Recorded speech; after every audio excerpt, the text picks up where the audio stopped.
Celestial, hermanos, les bendiga siempre ricamente a cada uno de nosotros, en especial en esta hermosa mañana, fresca, muy bonita, hermanos, más porque es Día del Señor. Vamos a continuar estudiando el libro del profeta Oseas. Debemos de recordar, hermanos, que estamos estudiando el capítulo número 8. Y primeramente Dios, hoy terminamos el estudio de este capítulo. Ha sido mucho, hermanos, en lo que hemos estudiado. Ha sido mucho en lo que hemos ahondado. Y hoy, hermanos, van a continuar las exhortaciones de parte de Dios, hermanos, para con nosotros. De parte de Dios para con su pueblo.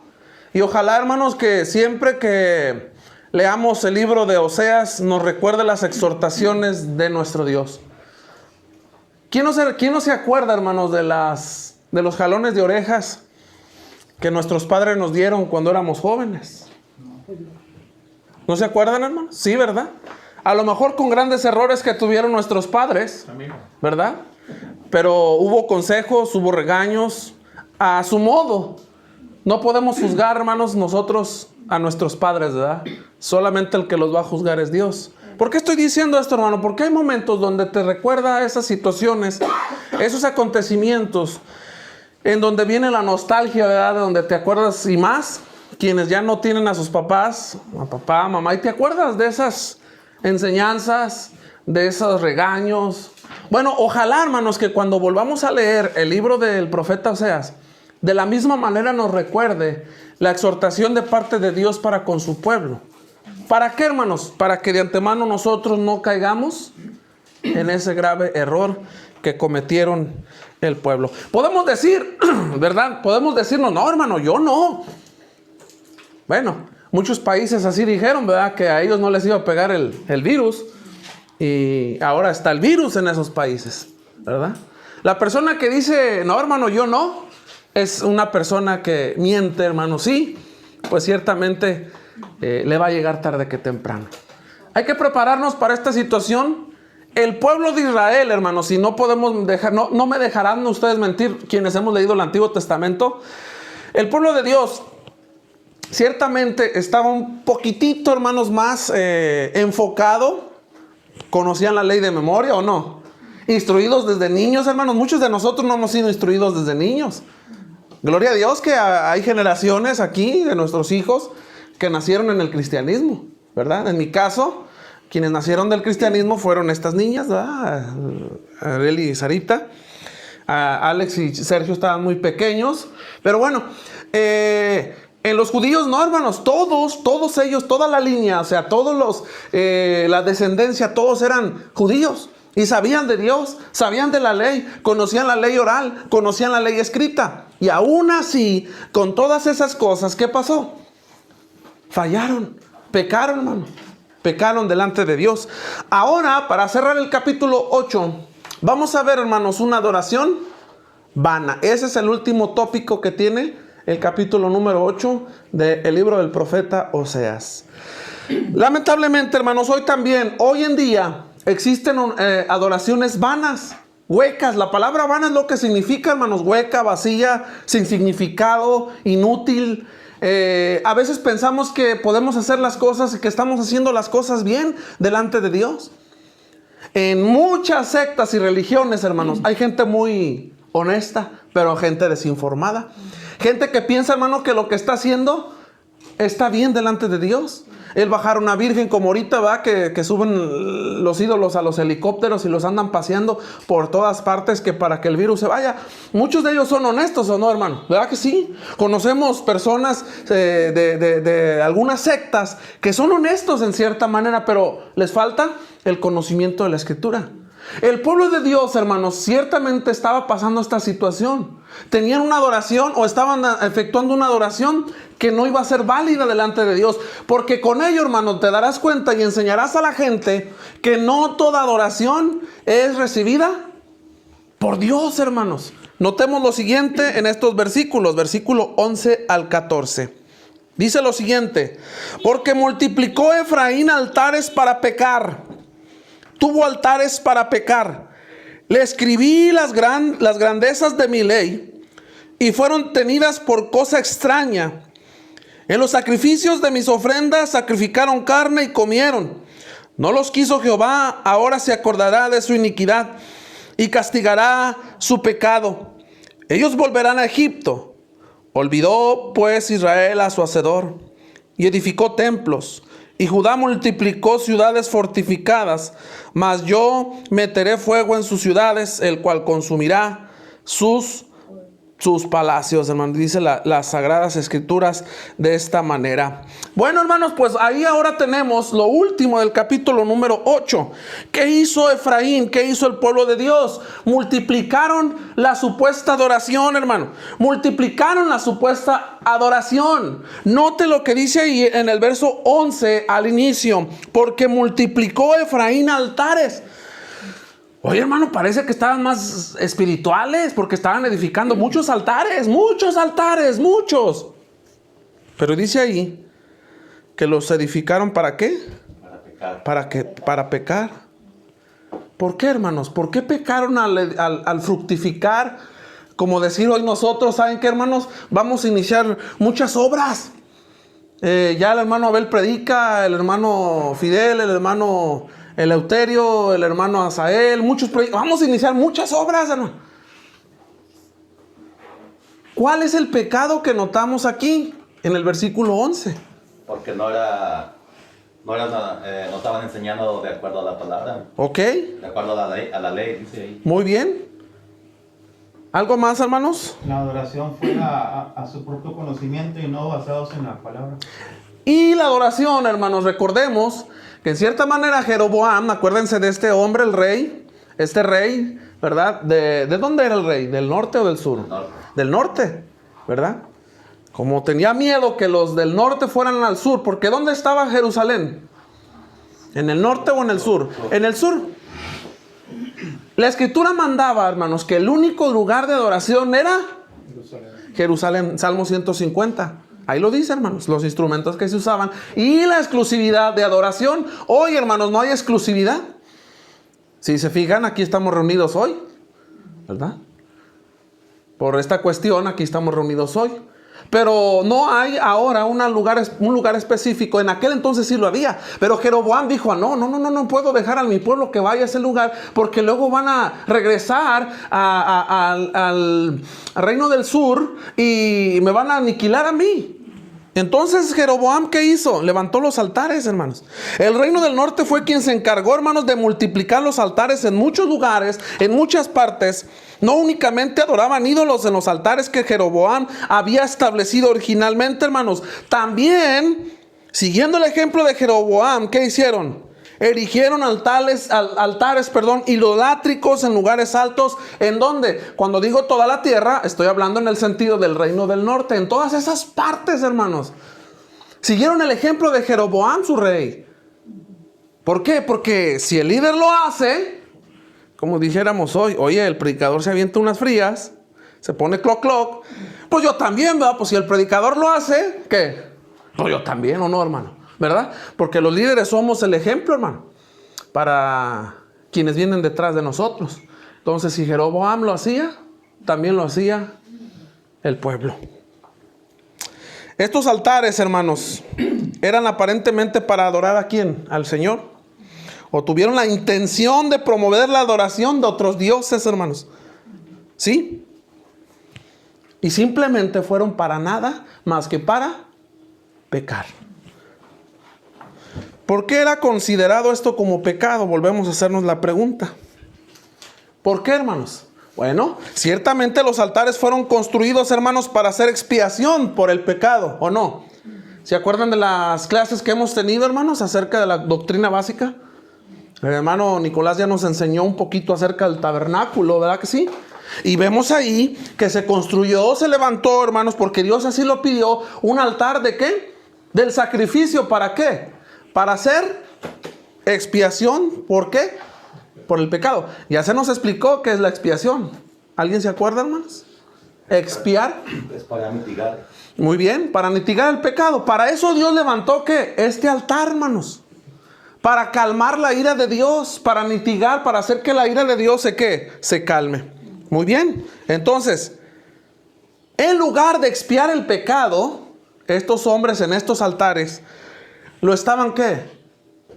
Lo estaban multiplicando, hermanos, los pecados. ¿Cuál era entonces el problema? Póngase a pensar. ¿Cuál era entonces el problema? Ahí lo tenemos en la parte de abajo, hermanos. Ese es el problema.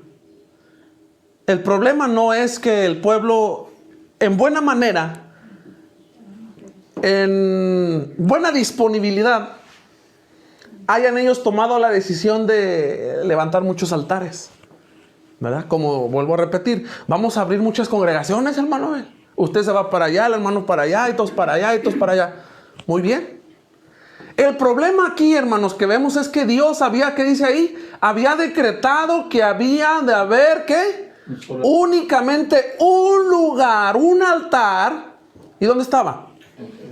En Jerusalén, hermanos. ¿Qué nos viene a la mente hoy, según el Nuevo Testamento? ¿Qué nos viene a la mente según hoy el Nuevo Testamento?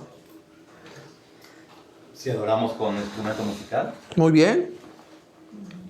Dios hoy, al igual que en el Antiguo Testamento, que tenía un único lugar, tiene, hermanos, un único lugar también el día de hoy. Y no estoy hablando de un lado geográfico, sino estamos hablando del cuerpo de Cristo, que es uno solo. Y tiene un solo altar. ¿Y está dónde? Ahorita se encuentra en el cielo. Ese altar es Cristo. No hay otro camino. No hay otra verdad. Cristo dijo que Él es el camino, la verdad, y nadie puede acceder al Padre si no es por medio de Él. No hay veredas, hermano. ¿Y se fija cómo la gente busca veredas? Bueno, yo soy cristiano, pero soy mormón. Bueno, yo soy cristiano, pero soy pentecostés. Bueno, yo soy cristiano, pero soy... ¿Buscan qué? Veredas. Entonces, Dios había decretado, y cuando dice decretar, hermanos, es que Dios había mandado por ley, sí, hermanos, que solamente existiera un único lugar donde se podía sacrificar, donde se podía, ¿qué? Expiar el pecado. Es por eso que ellos habían cometido pecado, hermanos. Vamos a leer ahí, está muy pequeño, hermanos, si alcanzamos a ver Deuteronomio capítulo 12, versículos 5 al 17. Ahí es donde vemos lo que Dios nos manda, hermanos. Deuteronomio capítulo 12, versículos 5 al 17. Más bien lo que le mandó al pueblo respecto a la adoración. Dice ahí, hermanos, sino que el lugar que Jehová vuestro Dios escogiere de entre todos vuestros tribus, para poner allí su nombre para su habitación, ese buscaréis. Ahí está el mandato de Dios, hermanos, respecto al sacrificio, al lugar donde le adorarían. Allí iréis. Y allí, ¿qué? Llevaréis, ¿qué? Vuestros holocaustos, vuestros sacrificios, vuestros diezmos y la ofrenda elevada de vuestras manos, vuestros votos, vuestras ofrendas voluntarias y las primicias de vuestras vacas y de vuestras ovejas, y comeréis allí delante de Jehová vuestro Dios, y os alegraréis vosotros, vuestras familias, y etcétera. Podemos continuar la lectura. Ahí está la ordenanza, el decreto que Dios hizo con su pueblo, hermanos. El lugar específico, con los utensilios específicos. ¿Pero qué hizo el pueblo? No. Yo pienso que si lo hacemos aquí, que si lo hacemos allá, que si lo hacemos cuya, ¿qué? Está bien. ¿Verdad? No pasa nada. Como hoy, lamentablemente, ¿verdad? Con esta situación que se está pasando, hermanos, cada quien adoren en su casa. Es más, hasta les voy a mandar un video a cada uno de ustedes, cómo preparar el pan sin levadura. Y hasta lamentablemente lo hemos visto en las redes sociales, donde se convoca el sábado a la iglesia para que pasen por un kit de la cena del Señor, y el sábado tú dejes la ofrenda, hermano. Mira hasta dónde estamos llegando. En un sobre metes la ofrenda y la dejas ahí, y los líderes el domingo van a orar por ella. Hermano, eso no es lo que Dios mandó. La comunión, la ofrenda, los cantos, la oración y la predicación debe de ser... ¿con quién? Con la iglesia, con la asamblea. Cuando decimos iglesia, ustedes deben de recordar que no estamos hablando del edificio, sino de nosotros. No podemos hacer la adoración solamente familiar, como lo fue en el Antiguo Testamento, sino que hoy es una mancomunación de personas reunidas para alabar y glorificar a Dios, hermano. Ojalá que eso lo podamos entender. Dios solamente aceptaría, hermanos, sus sacrificios ¿en dónde? En Jerusalén y en ninguna otra parte. Sus sacerdotes habían de oficiar, hermanos, ¿en dónde? En el lugar que Él había elegido. Por lo tanto, a medida que Israel erigía nuevos altares y adoraba en altares pecaminosos existentes, estaban ¿qué? Acumulando pecados graves.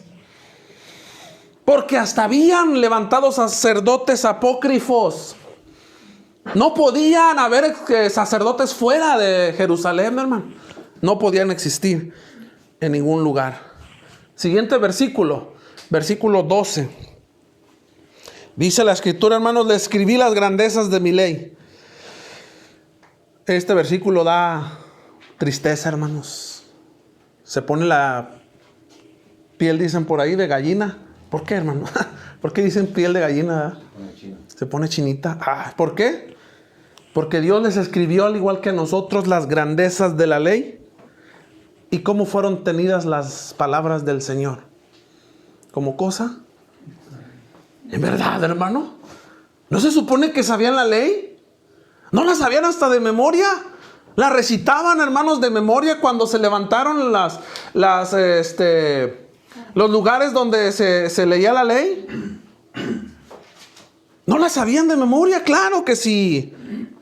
Nosotros tenemos una Biblia en la mano y muchas veces la leemos seguido, la leemos continuamente.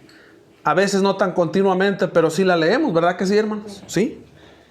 Israel rechazó todos los esfuerzos de Dios, hermanos, para hacer regresar a la nación a Él. Aunque Dios había expresado su grande amor por Israel escribiendo para él las grandezas de su ley, el pueblo, hermanos, el pueblo pecaminoso de Dios no había respondido a estas expresiones y mucho menos habían entendido. Mire, ahí está. No sabían la Torá, no sabían la ley, la leían, hermanos. En las sinagogas, cómo se leía la Torá. En la casa, en las casas de las personas, de los judíos, se leía la Torá, hermanos. Pero ¿qué pasó? A mí lo que me llama mucho la atención y me da un poco de sentimiento es eso. Las grandezas de mi ley. ¿Qué es la Biblia, hermano, para usted el día de hoy? ¿Qué es la Biblia para usted en el día de hoy?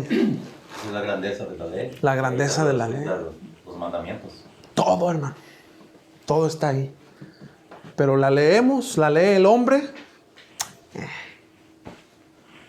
Deje usted la gente del mundo, ¿va? Nosotros los cristianos, ¿verdad? La leemos y ¿qué decimos? Hebreos 10:25, no dejando de congregarnos, como algunos tienen por costumbre, por cuanto más veis que el día sea... Hermano, hay coronavirus, ¿cómo nos vamos a...? No, ¿para qué quieren? Me voy a enfermar, ¿verdad? Dice la Escritura que tenemos que comulgar, que tenemos que ofrendar. No. Lo veo, lo leo. Leo las grandezas de la ley del Señor. ¿Y qué hago? ¿Qué hace el hombre? Estoy hablando del cristiano, no del mundano, porque pues, el mundano está totalmente desconociendo la ley de Dios. ¿Y qué hacemos, hermano? ¿Verdad? Extrañamos, o sea, no entendemos. No, aparte de no entender, la tenemos como cosa extraña. Así lo hizo el pueblo, hermanos. Por eso ese es un versículo muy conmovedor. La palabra grandezas, hermanos, pone de relieve la verdad de que Dios, hermanos, les había dado su voluntad a Israel de muchas maneras. Dios había escrito, hermanos, los 10 mandamientos sobre las 2 tablas de piedra. Ahí está. Dios había escrito en las tablas de piedra, y ahí están los versículos. Éxodo capítulo 24, versículo 12. Éxodo capítulo 31, versículo 18. Éxodo capítulo 34, versículo 1 y versículo 29. Dios eso había hecho. En esas tablas que le dio a Moisés, bajó, hermanos, y les entregó la ley. Ya tenían la ley oral. Ahora les había dado la ley escrita. Les había entregado la ley a Moisés, hermanos, que a su vez les había conservado en forma escrita. A pesar de que Israel poseía la ley, hermanos, y se le era recordada por los profetas, la consideraban extraña. El pueblo no le prestaría atención y no se arrepentiría.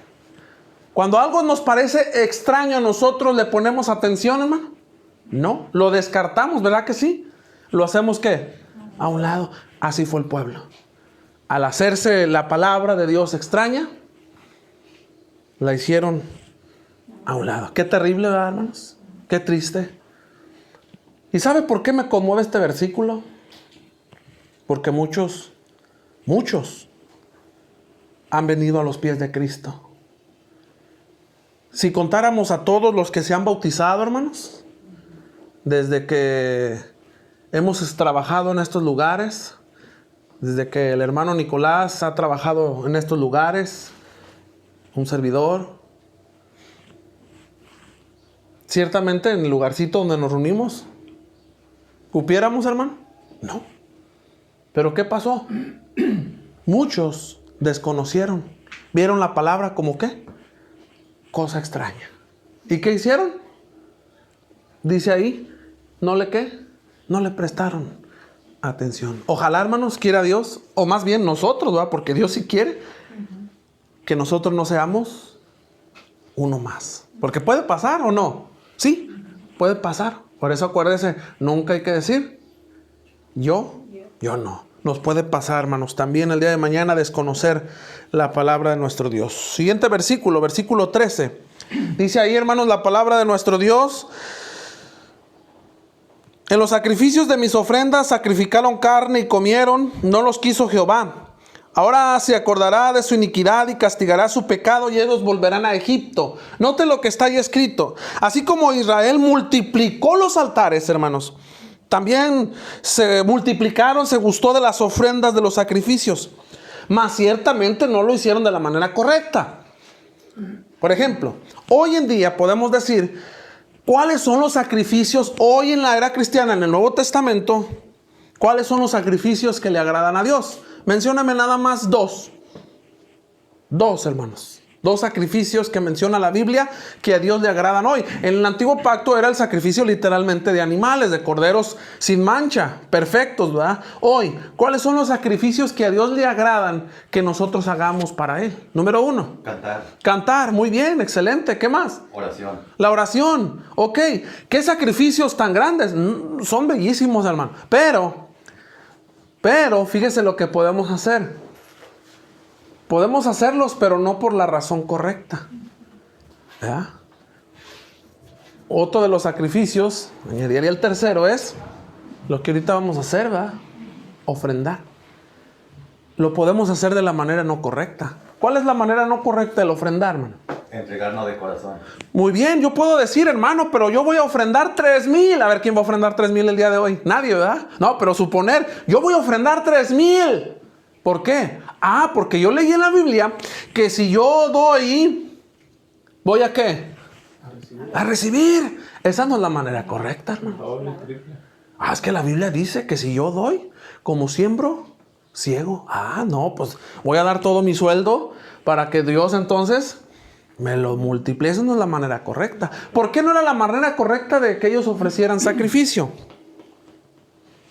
Porque ellos ofrecieron sacrificio para tener comida, hermanos.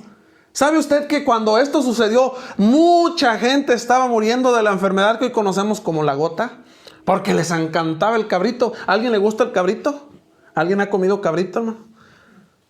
Está bien, bueno, a mí me encanta el cabrito, hermano. Imagínense comer seguido cabrito, carne asada, no se digan los riñoncitos. Ay, ya hasta me dio hambre, hermano. Es sabroso. Ellos lo hicieron no por calmar la ira de Dios. Lo hacían para sacrificar a los animales y tener que... Para calmar su hambre de ellos. ¿Verdad? Exactamente. No para agradar a Dios. Así que Israel, hermanos, multiplicó altares. También gustó de ofrecer sacrificios, mas no por la razón correcta. Ofrecieron los sacrificios, hermanos, ¿para qué? Para tener una comida que comer. Y comieron.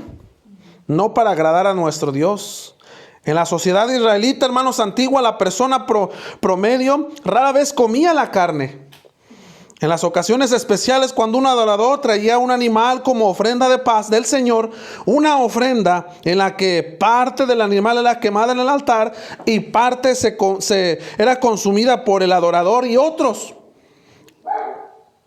Pero en este caso no era así. En este caso ni quemaban la parte, ni lo ofrecían para otros. En este caso el ofrendante se lo comía todo. Dijo aquel, primero yo, después yo, y al último, pues yo. Aquí ya no están ni los parientes, hermano. Aquí no es como el dicho, ¿va? Primero mis dientes y después, no, aquí es primero yo, después yo, y al último yo. Ahora, sin embargo, el propósito de la ofrenda de paz, hermano, no era proporcionar carne para el pueblo. Mira, ahí están los cabritos sabrosos, ¿verdad? Los del Rey del Cabrito no saben buenos, ¿no? Cabritos para cabritos, los de otro lugar, ¿verdad? Pero no era para eso, para proporcionarle carne al pueblo, sino conseguir y celebrar, ¿qué? Lo que los judíos conocían, el shalom. Muchos hoy usan eso, ¿verdad? Hermano, shalom. El hermano se llama shalom, ¿verdad? No se llama shalom. Es una palabra hebrea, hermanos, para decir paz, que tengas paz. Entonces, el pueblo, hermanos, daba los sacrificios, ¿para qué? Para celebrar la paz con Dios y la paz entre su pueblo. Eso es la expiación, ¿verdad? Si estamos en paz, no hay ¿qué? No hay guerra. No hay sacrificios, no hay problemas, no hay nada. Entonces, para eso se ofrecían, hermanos, no para comer. El pueblo de Israel, aparentemente, hermanos, descuidó el propósito espiritual de las ofrendas y se centró por completo en los beneficios físicos, hermanos, que proporcionaba llenar la pancita. Llenar, hermanos, ¿qué? La pancita. De antemano, solamente para sus deseos. Dios, hermanos, no quiso esos sacrificios. Jamás los aceptaría, nunca.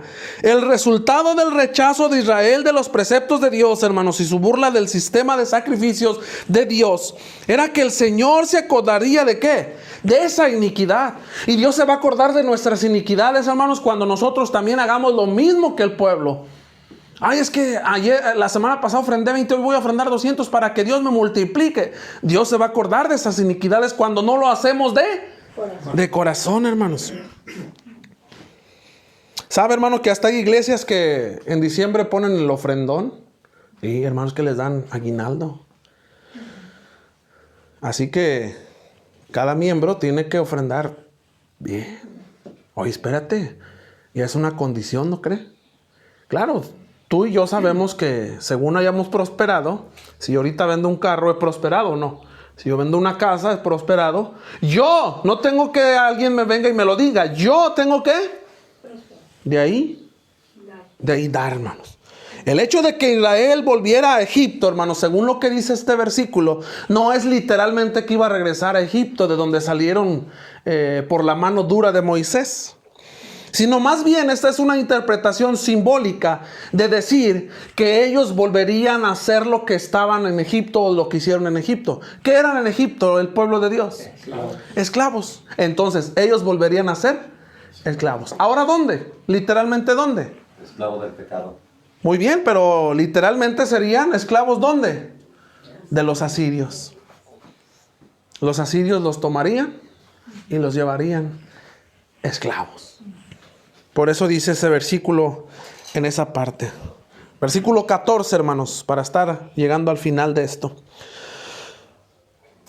Olvidó pues Israel su hacedor y edificó templos, y Judá multiplicó ciudades fortificadas, mas yo meteré fuego en sus ciudades, el cual consumirá sus palacios.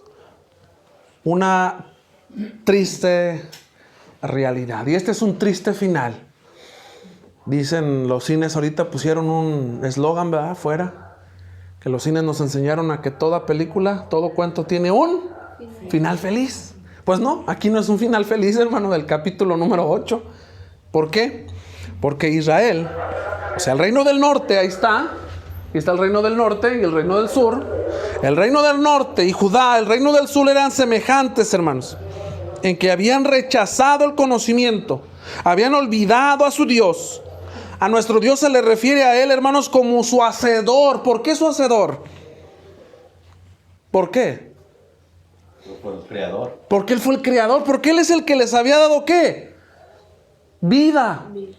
Y les había traído, hermanos, a la existencia como su pueblo cuando él les libró de las manos de los egipcios. Por eso Él era su hacedor. Hermanos, Él es nuestro hacedor también. Y muchos hemos regresado a Egipto. Eso es triste, ¿no cree? Ese final feliz nunca va a llegar. ¿Por qué? Porque dice la Escritura que Dios, hermanos, metería fuego ¿en dónde? En sus ciudades. En relación con haber olvidado a Dios, hermanos, el pueblo edificó templos y multiplicó ciudades fortificadas.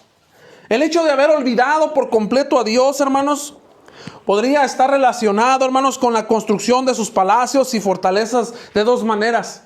Se olvidaron de Dios y comenzaron a construir sus casas, sus palacios, de dos formas. Número uno, en primer lugar, ellos carecían de gratitud. Habían olvidado que era Dios quien los había prosperado. Y era Dios el que les había permitido construir, hermanos, sus moradas palaciegas, sus grandes cosas. Lo poco o lo mucho que hoy tenemos, ¿a quién se lo debemos atribuir, hermano? A nuestro Dios. Aunque no tengamos carro, tengamos bicicleta, se lo tenemos que atribuir a Él. Aunque en lugar de camioneta tengamos un avión, ¿verdad? Que nos ganamos el avión presidencial, ¿a quién se lo atribuimos? A Dios. Pero estos hombres ingratos nunca reconocieron que era Dios el que les daba la prosperidad. Segundo lugar, les faltaba confianza, hermanos. Se habían olvidado de que Dios era capaz de protegerlos, incluso, hermanos, cuando no tenían fortalezas. Estaban levantando murallas y estaban, porque nos va a llegar, nos va a llegar. Y eso es lo que estamos viendo, hermanos, cuando la iglesia deja de reunirse hoy. Y deja de reunirse hoy, ¿verdad? Porque hay un miedo al virus. ¿Usted tiene miedo a morir, hermano? ¿No? Si toca la puerta, la muerte de su casa el día de hoy, ¿tiene miedo a morir? Pablo dijo, para mí el vivir es Cristo y el morir es ganancia. Claro, después les dijo a los hermanos, no me quiero ir. Pero ¿sabe por qué no se quería ir Pablo, hermanos? Les dijo, en pocas palabras, al entendedor pocas palabras, les dijo, es que ustedes todavía están bien verdes, dicen por allá, ¿verdad? No me quiero ir porque están bien verdes. O sea, desconocen muchas cosas, pero él estaba preparado. Nosotros también debemos de estar listos para ello, hermanos. Reconocer que Dios lo es todo para nosotros.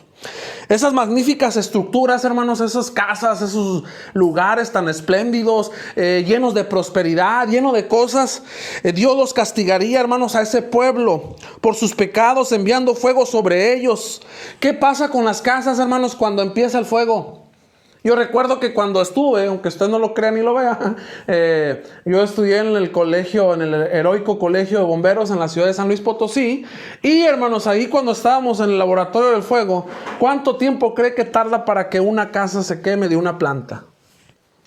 ¿Cuánto tiempo basta para que una casa de una planta se pueda quemar? ¿Cuánto, hermanos? ¿Quién da más? Una hora. No, hombre, ya te fuiste muy allá. Como entre 20 minutos. Con 15 minutos basta. Los sillones, los colchones bonitos que tenemos son altamente flamables. Así, mira, cuando un sillón se prende, a veces la mujer comete el error de que en la cocina tiene todo lleno de grasa, hermano. Cuidado, porque esa es una bomba de tiempo, ¿verdad? Cuando a la mujer al hombre también, se le prende el sartén con aceite, se asusta y ¿qué hace? ¿Le echa? Agua. Y eso es una bomba de tiempo, hermano. ¡Bum! Avienta la lumbrota. Así, mira, en 15 minutos se acaba un patrimonio. Y si tu casa es de madera como la de los americanos, menos, hermano. Se acaba más rápido la pobre casa y para abajo. ¿Dónde quedó tu patrimonio?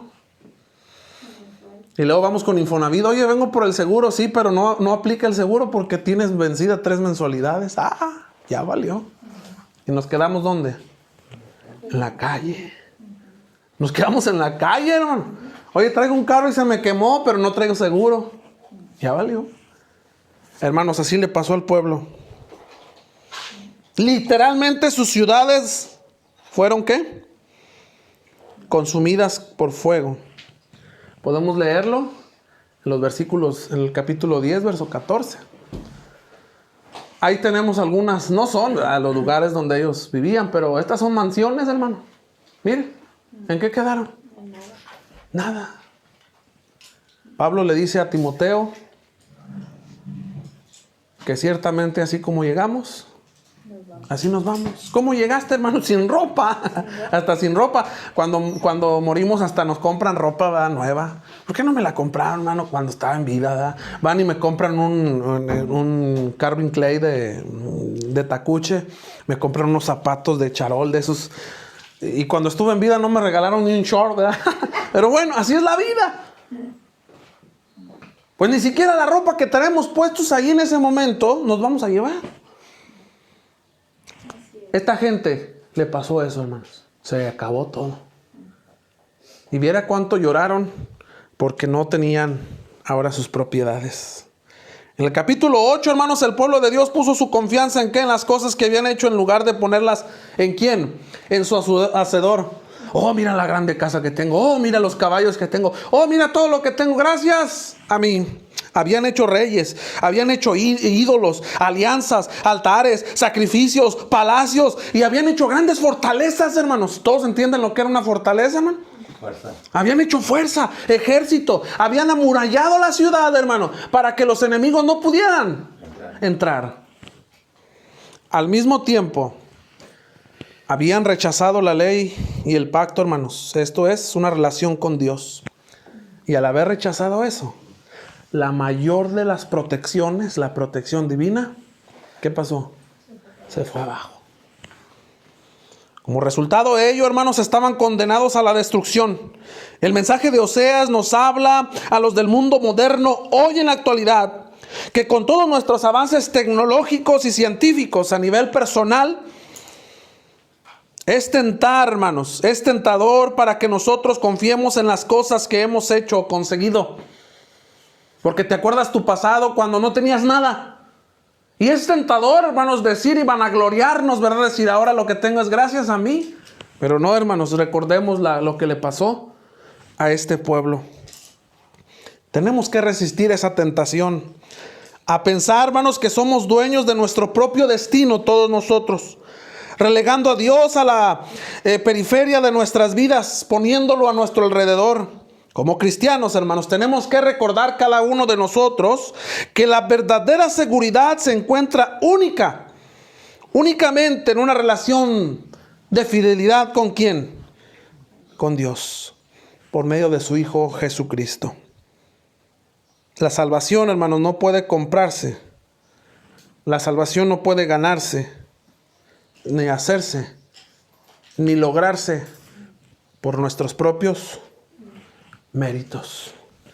Esto es lo que tenemos que comprender, hermanos, cada uno de nosotros.